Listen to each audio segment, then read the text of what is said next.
بعد أما بعد فأعوذ بالله من الشيطان الرجيم بسم الله الرحمن الرحيم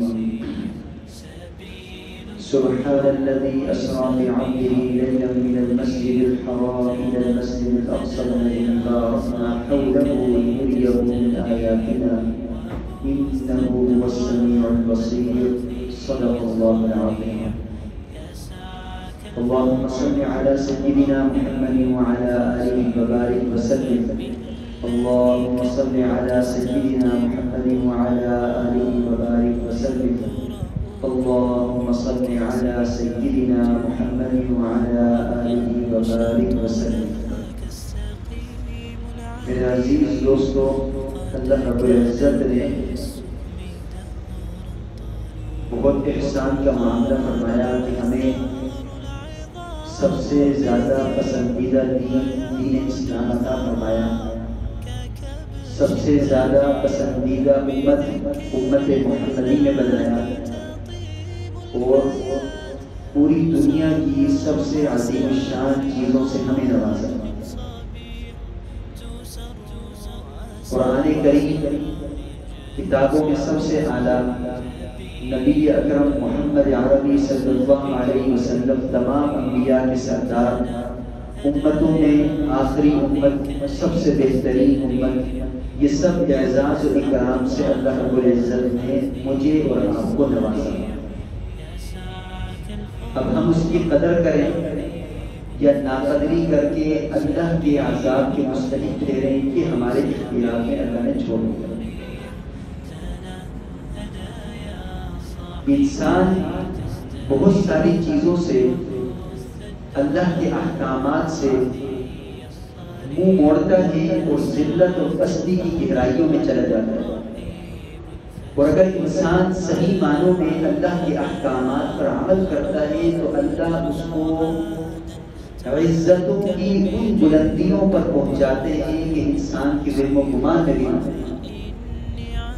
اب آج میں قرآن کریم سے چند وہ آیات تلاوت کروں گا اور ہم اس کا مفہوم سیکھیں گے کہ اللہ رب العزت کا ایک بہت بڑا حکم جہاد کا حکم، اللہ کی طرف سے بہت بڑا فریضہ، جس طرح نماز ہے، جس طرح روزہ ہے، جس طرح حج ہے، اسی طریقے سے جہاد کا حکم. اور جہاد کرنے میں اللہ رب العزت نے کیسی عزتوں سے نوازنا ہے، اور جہاد چھوڑنے پر اللہ کی طرف سے کیسے ذلت ہمارا مقدر بننی ہے، یہ قرآن کریم سے آج ہم سیکھیں گے، سنیں گے اور انشاءاللہ عمل کریں گے. حالیہ جو معاملات چل رہے ہیں، آپ سب بھی سوشل میڈیا استعمال کرتے ہیں، واٹس ایپ ہے، فیس بک ہے، تو فلسطین کے حالات ہم سب کے سامنے ہیں.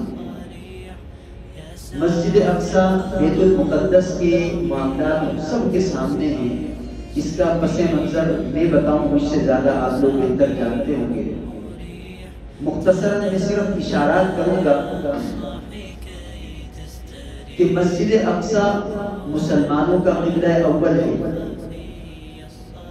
مسجد اقصی بیت المقدس وہ سرزمین ہے جو انبیاء کی سرزمین کہلاتی ہے، جس سرزمین پہ اللہ رب العزت نے برکتوں کا نزول تا قیامت فرما دیا ہے.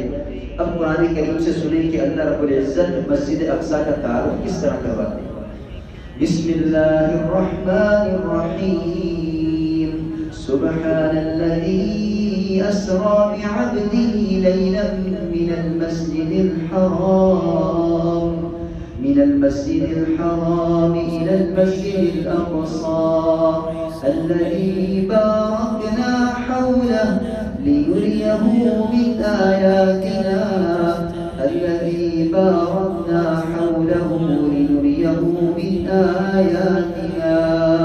إنه هو السميع البصير.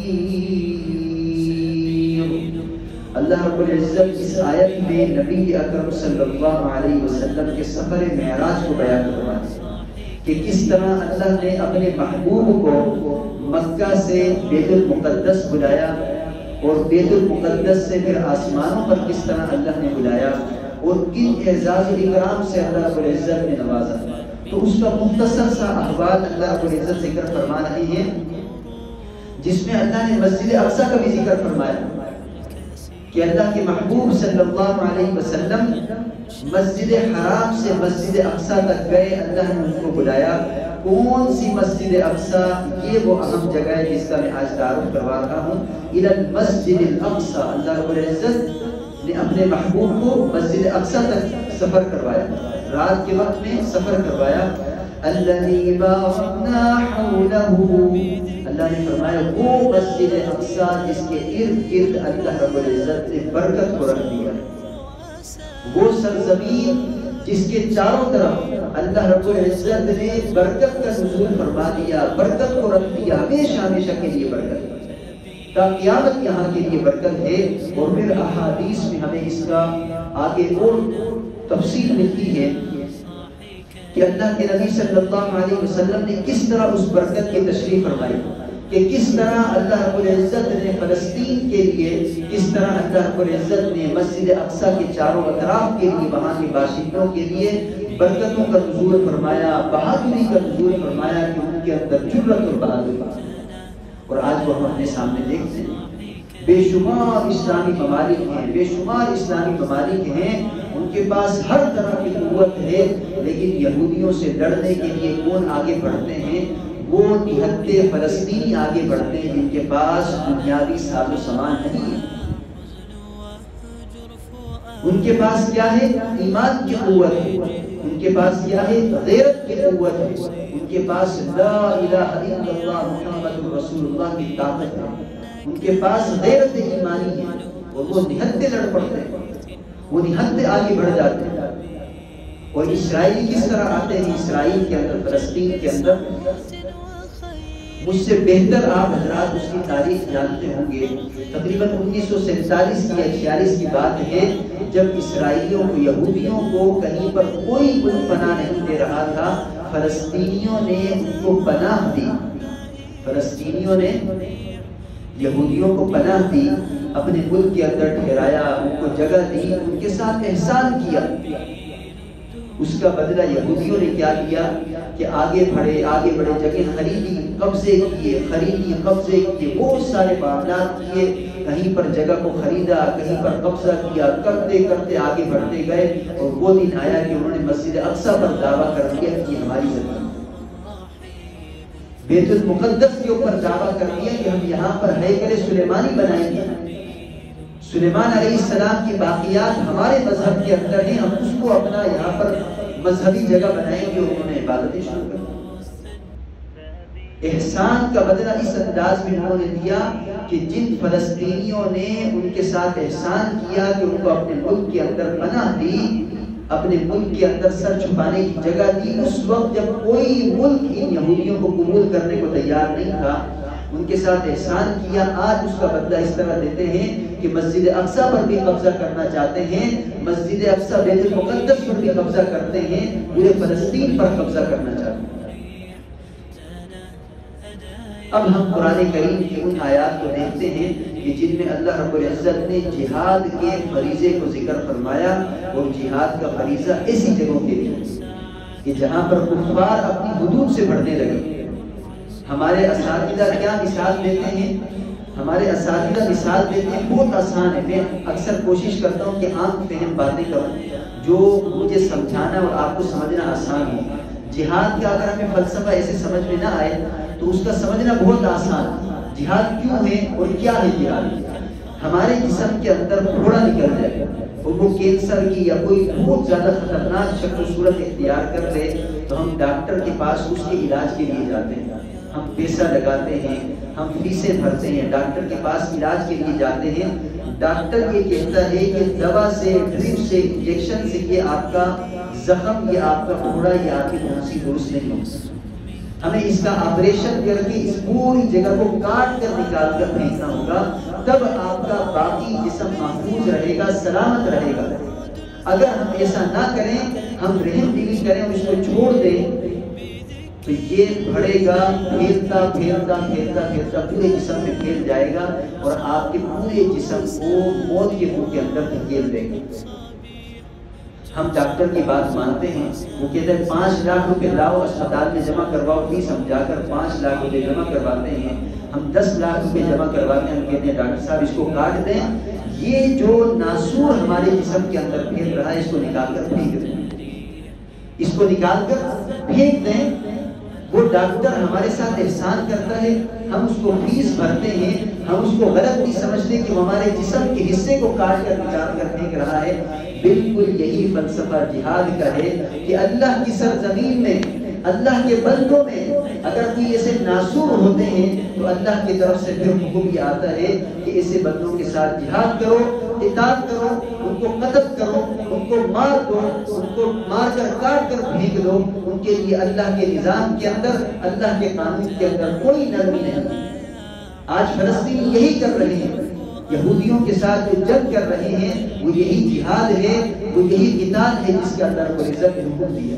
اب چند آیات میں آپ حضرات کے سامنے پڑھتا ہوں کہ ہمارے سامنے قرآن کا حکم واضح ہوگا کہ اللہ نے کن موقعوں پر جہاد کا حکم دیا اور کس طرح حکم دیا۔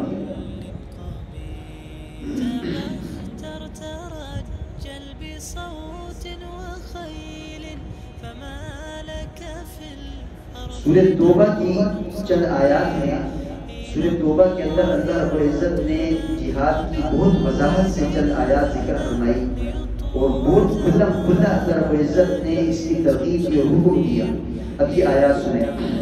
بسم اللہ الرحمن الرحیم یا ایھا الذین آمنوا ما لکم اذا قیل لکم انفروا فی سبیل اللہ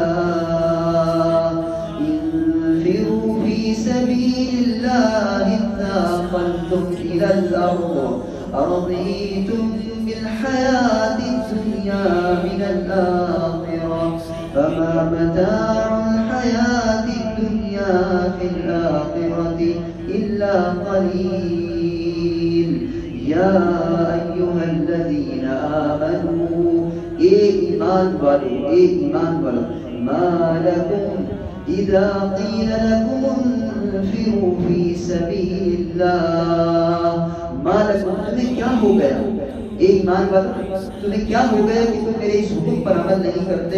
اذا قیل لکم انفروا فی سبیل اللہ، اے ایمان والو تمہیں کیا ہو گیا کہ جب تمہیں کہا جاتا ہے انفروا فی سبیل اللہ، اللہ کے راستے میں نکلو، قتال کے لیے نکلو، جہاد کے لیے نکلو، اذا فی سبیل اللہ اثاقلتم الی الارض، تو تم اللہ کا حکم نہیں مانتے، تم زمین کے اندر رہنے کو پسند کرتے ہو، تم اللہ کے راستے میں نکلنے کو نہیں، تم زمین میں ٹھہرنے کو، رہنے کو پسند کرتے ہو۔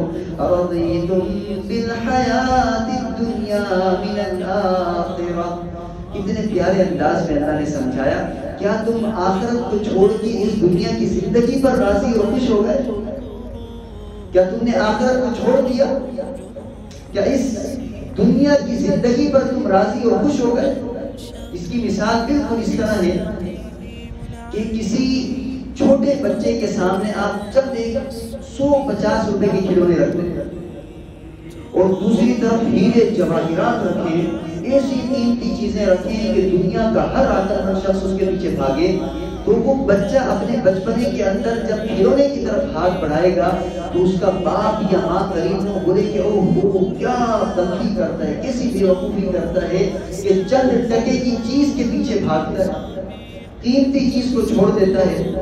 تو ہماری دنیا اور آخرت کے بارے میں بہترین جاننے والے، ہمیں بتانے والے رب کہتے ہیں ما لکم اذا قیل لکم انفروا فی سبیل اللہ اثاقلتم الی الارض ارضیتم بالحیات الدنیا من الآخرہ، کیا ہو گیا ایمان والوں تمہیں کہ تم اللہ کے راستے میں نکلتے نہیں ہو؟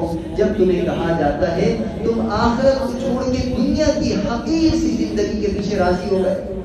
اللہ کے نبی صلی اللہ علیہ وسلم نے فرمایا اگر اللہ کے نزدیک اس دنیا کی قدر و قیمت، اس دنیا کی قدر و قیمت ایک مچھر کے پر کے برابر بھی ہوتی تو اللہ کسی کافر کو نہ دیتے یہ دنیا، ایک مچھر کے پر کے برابر بھی ہوتی ہے۔ اللہ کبھی کسی کافر کو نہیں نوازتے۔ اللہ کے نزدیک اس دنیا کی قدر و قیمت اتنی بھی نہیں ہے، تو پھر اس دنیا کے اوپر راضی ہونا، اللہ کا پھر پوچھنا کیسا صحیح ہے؟ اَرَضِيتُم بِالْحَيَاةِ الدُّنْيَا مِنَ الْآخِرَةِ، کہ تم آخرت کی زندگی کو چھوڑ کر اس دنیا کے پیچھے بھاگنے لگ گئے کہ میں مال جمع کروں، میں دنیا کماؤں، میں بینک بیلنس بناؤں، میں بنگلے بناؤں۔ جہاد کو چھوڑ دیا۔ نہیں دیکھتے فلسطین کے اندر کہ کیسی بمباری کرتے ہیں اسرائیل، صہیونی کیسی بمباری کرتے ہیں، یہودی کیسی بمباری کرتے ہیں، بنی بنائی بلڈنگوں کو توڑ دیا۔ اس کے باوجود بھی تم بیٹھے رہو، معصوم بچوں کو شہید کر دیا، اس کے باوجود بھی تم دلیل مانگتے ہو جہاد کی۔ نبی کی امت کا حال دیکھو، دلیل تم مجھ سے کیا مانگتے ہو؟ نبی کی امت کا حال دیکھو، قدم گھروں سے نکالنے کا جواز تم کو بلاتا ہے۔ ایسی حالت کے باوجود بھی اپنے آپ کو تسلی دینا، کہاں ہے وہ اسلامی ممالک کا اتحاد، کہاں ہے وہ نمبر 1 فوج، کہاں ہے وہ ہماری ایٹمی طاقتیں کہ مسلمان اس طرح پٹ رہے ہیں، مسلمان مر رہے ہیں، معصوم بچوں کی شہادتیں ہو رہی اور ہم مزے سے نیند میں سو رہے ہیں۔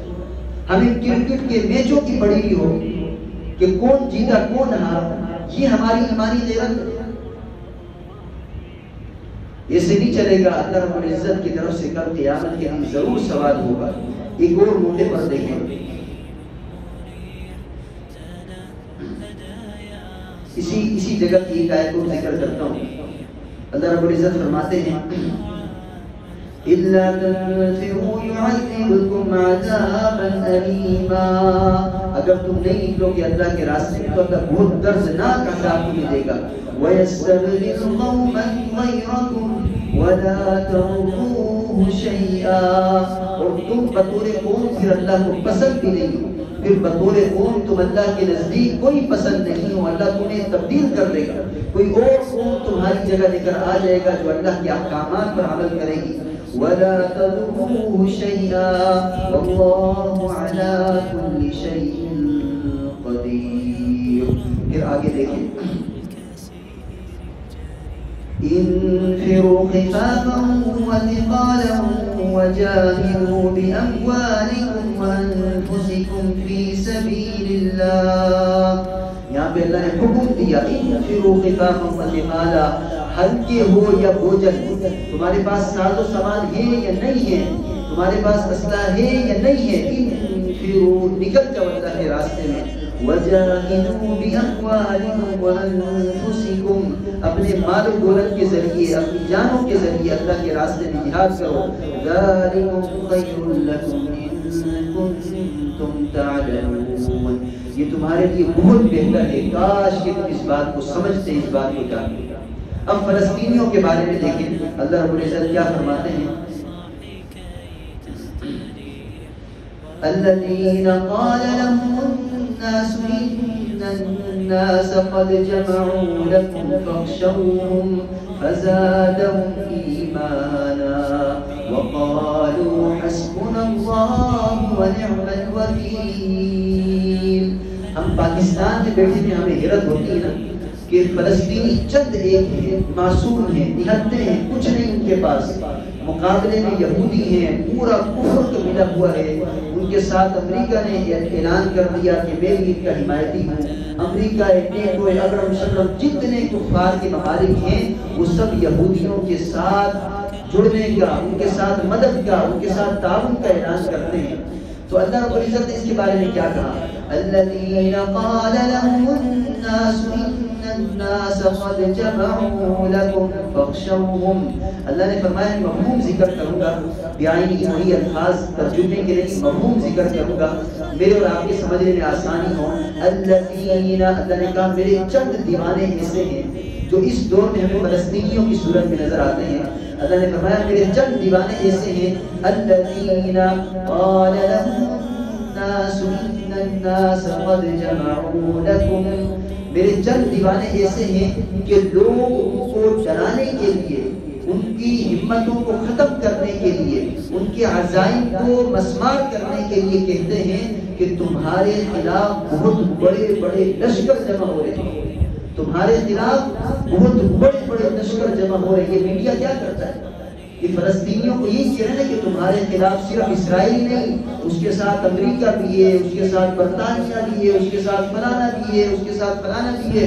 50 ملک جمع ہو گئے، 20 ملک جمع ہو گئے، ان کی فوجیں آ رہی ہیں، سارے یہودی آ رہے ہیں، تمہارے مقابلے میں ہر کافر ہے، تمہارے مقابلے میں ٹیکنالوجی ہے، تمہارے مقابلے میں ساری کی ساری ان کی قوتیں ہیں۔ لیکن یہ لوگ کیا کہتے ہیں جب لوگ ان کو ڈراتے ہیں؟ اللہ کے دیوانوں کو ڈرا رہے ہیں۔ الذين قال لهم الناس إن الناس قد جمعوا لكم فاخشوهم فزادهم إيمانا۔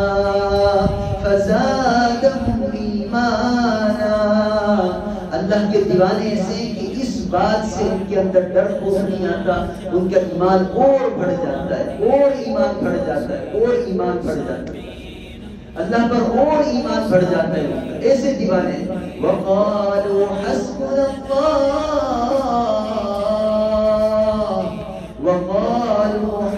اللَّهُ وَنِعْمَ الْوَكِيلُ۔ جب ایمان اور بڑھتا ہے تو یہ نہیں کہتے ہائے اب کیا ہوگا، اب کیا ہوگا، امریکہ حملہ کر رہا ہے اب کیا ہوگا، نہیں نہیں نہیں نہیں، فَزَادَهُمْ إِيمَانًا، ایمان بڑھ گیا۔ وَقَالُوا حَسْبُنَا اللَّهُ وَنِعْمَ الْوَكِيلُ، وہ بے ساختہ پکارتے ہیں حسبنا اللہ، ہمیں اللہ کافی ہے، کسی طاقت سے نہیں ڈرتے، ایک اللہ کافی ہے۔ وَنِعْمَ الْوَكِيلُ، اس کا ساز رب کے ہوتے ہوئے کس چیز کی ضرورت ہے؟ آج آپ نے فیس بک پہ دیکھا نہیں کہ بچے شہید ہو رہے ہیں، ماں آواز نکالتی ہے حسبنا اللہ ونعم الوکیل۔ اپنے جگرے پر ہاتھ رکھ کر دیکھیں، میں 3 بیٹیوں کا باپ ہوں، میری ایک بیٹی کو کانٹا چبھ جائے میں تڑپ اٹھتا ہوں، اور ادھر مائیں کیا کر رہی ہے؟ مرد سے زیادہ کمزور ماں ہوتی ہے، بچے کو ہاتھ میں پکڑا ہوا ہے، لاش ہاتھ میں اٹھائی ہوئی ہے، زبان سے کہتی ہے اللہ اکبر حسبنا اللہ ونعم الوکیل۔ قربان جب ان ماؤں کے اوپر، ان باپوں کے اوپر کہ بچوں کی لاشیں اپنے سامنے اٹھا کر ان کی خون میں لت پت لاش کو اٹھا کر کہتے ہیں اللہ ایک ہے وحدہ لا شریک ہے، حسبنا اللہ ونعم الوکیل کا نعرہ لگاتے ہیں۔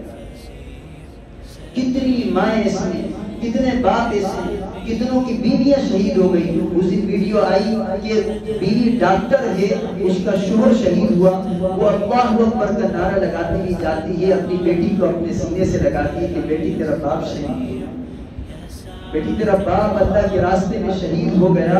یہ ماں خوشی کی وجہ سے روتے ہوئے اپنی بچی کو بتا رہی، کہاں سے وہ جگرا لائیں؟ ایسے لوگ اللہ کے دیوانے ہوتے ہیں جن کے بارے میں قرآن کہتا ہے، یہ میں نے آیت آپ کو پڑھ کر سنائی، ایسے لوگوں کے بارے میں الذين قال لهم الناس إن الناس قد جمعوا لكم فاخشوهم فزادهم إيمانا وقالوا حسبنا الله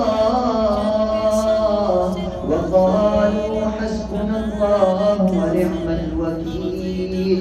ہمیں ایک اللہ کافی ہے، کوئی بہترین کارساز ہے، نہیں چاہیے اس کے علاوہ کوئی رب، نہیں چاہیے اس کے علاوہ کوئی اور مدد، بس ایک رب کافی ہے۔ اللہ فلسطینیوں کی مدد فرمائے۔ ابھی تازہ کیا رپورٹ آئی کہ ساری طرف سے رستے بند، ہر طرف سے ہر چیز بند ہے، ان کو محصور کر دیا گیا ہے، لیکن وہ جوان کے بچے پھر بھی لڑتے ہیں۔ اللہ نے ایسے تو برکت نہیں رکھی فلسطین کے چاروں طرف۔ ابھی جو میں نے آیت آپ حضرات کے سامنے جو میرے بنی اسرائیل کی آیت تلاوت کی، 15ویں پارے کی آیت تلاوت کی کہ اللہ نے فرمایا الذی بارکنا حولہ لنریہ من آیاتنا، کہ اللہ نے فرمایا کہ ہم اپنی آیات کے، اپنی نشانیوں کے ظہور کے لیے، ہم اپنی علامات کے ظہور کے لیے ہم نے مسجد اقصی کے چاروں طرف، ہم نے مسجد اقصی کے چاروں طرف برکتوں کو رکھ دیا، تا قیامت برکتوں کو رکھ دیا۔ اللہ رب العزت ہمیں بھی ایمان کی مضبوطی عطا فرمائے، اللہ رب العزت ہمیں بھی ایمان اور غیرت کی مضبوطی عطا فرمائے جو انہوں نے کی ہے۔ اب سورہ توبہ کی پھر ایک آیت سنیں کہ ہمارے لیے کیا حکم ہے۔ ویسے تو جہاد کی فرضیت کا حکم یہ ہے جو بڑے حضرات نے لکھا، حضرات محدثین نے، فقہائے کرام نے لکھا، پوری دنیا میں کسی بھی کونے میں کوئی حدیں نہیں ہے ملکوں کی، کسی بھی کونے کے اندر کوئی ایک بھی مسلمان بچہ، عورت، مرد کفار کی قید کے اندر چلا جائے تو اس کے ارد گرد کے تمام مسلمانوں کے اوپر جہاد اسی طرح فرض عین ہو جاتا ہے جس طرح نماز، روزہ، حج فرض ہے، بالکل اسی طرح فرض ہو جاتا ہے۔ اگر وہ ان کی مدد کر کے چھڑوانے پر قادر نہ ہو، ان کی اتنی طاقت نہ ہو، تو اس کے اور ارد گرد والے جتنے ممالک کے جتنے شہر ہیں ان کے اوپر جہاد فرض ہونے والا ہے۔ وہ بھی قادر نہ ہو تو اس کے بعد ہوتے ایک مرد یا ایک عورت یا ایک بچے کی وجہ سے دنیا کے آخری کنارے تک کے ہر مسلمان کے اوپر جہاد فرض ہو جاتا ہے۔ ایک وجہ، کوئی مسلمان کفار کی قید میں ہو۔ آج ہماری ڈاکٹر عافیہ ہمارے اپنے ملک سے اٹھا کر کفار کی قید میں سال گزر گئے، ان کا تو ہمیں پتہ ہے نا، اور کتنے مائیں بہنیں بچے جن کا ہمیں معلوم نہیں۔ اسی طریقے سے اگر کفار کسی ایک بالغ مسلمانوں کی زمین کے اوپر ناجائز قبضہ کر لیں، مسلمانوں کی زمین کے اوپر قبضہ کر لیں، تمام مسلمانوں کے اوپر جہاد فرض ہوتا ہے۔ ہم اپنے علماء سے پوچھ سکتے ہیں، پوچھیں جہاد کب فرض ہوتا ہے؟ ہم اگر نہیں جا سکتے فلسطین تک نہیں پہنچ سکتے، ہم پاکستان میں سرحدوں کو نہیں کراس کر سکتے، ہم نہیں پہنچ سکتے، تو کم سے کم راتوں کو اپنے دل کے اندر ان کا درد رکھ کے اللہ کے آگے اپنی نیند قربان کر کے اٹھ کے مانگ تو سکتے ہیں نا۔ سب ہاتھ اٹھا کر بتائیں، مانگ تو سکتے ہیں نا اللہ سے مانگ سکتے ہیں یا نہیں مانگ سکتے؟ اس کے لیے ہمیں پاسپورٹ بنوانا پڑے گا۔ ہم اللہ سے راتوں کو 2 رکعت پڑھ کر مانگے، یا اللہ فلسطینیوں کی مدد فرما، یا اللہ وہاں پر جن کے اوپر ظلم ہو رہا ہے ان کی مدد فرما، مجاہدین اسلام کی مدد فرما، ان کے لیے دعائیں کریں۔ اتنا تو ہم کر سکتے ہیں۔ اسی سورہ توبہ کے اندر اللہ نے فرمایا وَأَعِدُّوا لَهُم مَّا اسْتَطَعْتُم مِّن قُوَّةٍ۔ اللہ نے یہ نہیں فرمایا کہ پاکستان میں بیٹھنے والوں اگر تم پریشان ہو کل قیامت کے دن کہو کہ ہمارے پاس تو کوئی سبب نہیں تھا، جہاز نہیں تھا کہ ہم اڑ کے فلسطین جاتے ان کی مدد کرتے، تو ہم اس لیے بیٹھے رہے اللہ۔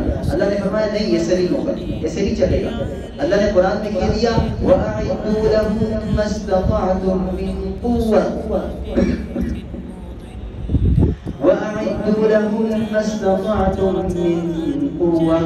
اللہ نے فرمایا ہر مسلمان کے ذمے، ہر ایمان والے کے ذمے کوشش کرنا، اپنی جہاد کے لیے کوشش کرنا یہ فرض ہے، یہ لازم ہے۔ آپ روزانہ 2 دفعہ ڈنڈ ہوتے ہیں نا، ڈپس ہوتا ہے ہمارے ماشاءاللہ اکثر عسکری سے آتے ہیں نا، تو فوج سے تعلق ہوگا، ہم جانتے ہیں اگر ہمارا مکس مارشل آرٹ سے تعلق رہا یا کسی بھی حوالے سے تعلق رہا، ہم جانتے ہیں کہ ڈنڈ نکالنا، یہ اپنی جسم کے اوپر محنت کرنا، یہ ہر بندے کا اپنا اختیار ہوتا ہے، کر سکتا ہے۔ ہم روزانہ تھوڑا سا اجرا کر لیں، روزانہ 5 منٹ دوڑ لیں کہ ہماری ٹانگیں مضبوط ہوں، جب اللہ نے جہاد کا موقع دیا تو ہم جہاد کریں گے، ہمارا فریضہ ادا ہو گیا۔ وَأَعِدُّوا لَهُم مَّا اسْتَطَعْتُم مِّن قُوَّةٍ۔ اللہ نے فرمایا جتنی استطاعت رکھو اتنی کوشش جاری رکھو۔ اب یہ سورہ توبہ کی ایک اور آیت سنیں کہ ہمارے لیے کیا حکم ہے۔ اللہ نے فرمایا إِنَّ اللَّهَ اشْتَرَىٰ مِنَ الْمُؤْمِنِينَ أَنفُسَهُمْ وَأَمْوَالَهُمْ بِأَنَّ لَهُمُ الْجَنَّةَ۔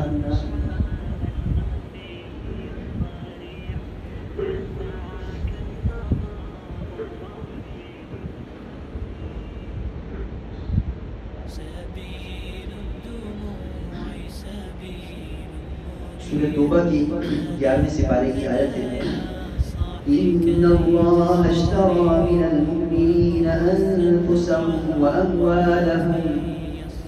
اللہ نے فرمایا کہ تمام ایمان والوں سے، مؤمنین کے اندر ہر ایمان والا ہر کلمہ کو، ہر لا الہ الا اللہ محمد رسول اللہ اپنی زبان سے کہنے والا آ گیا۔ إِنَّ اللَّهَ اشْتَرَىٰ مِنَ الْمُؤْمِنِينَ أَنفُسَهُمْ وَأَمْوَالَهُمْ۔ اللہ نے ہر ایمان والے سے اس کی جان کو، اس کے مال کو خرید لیا۔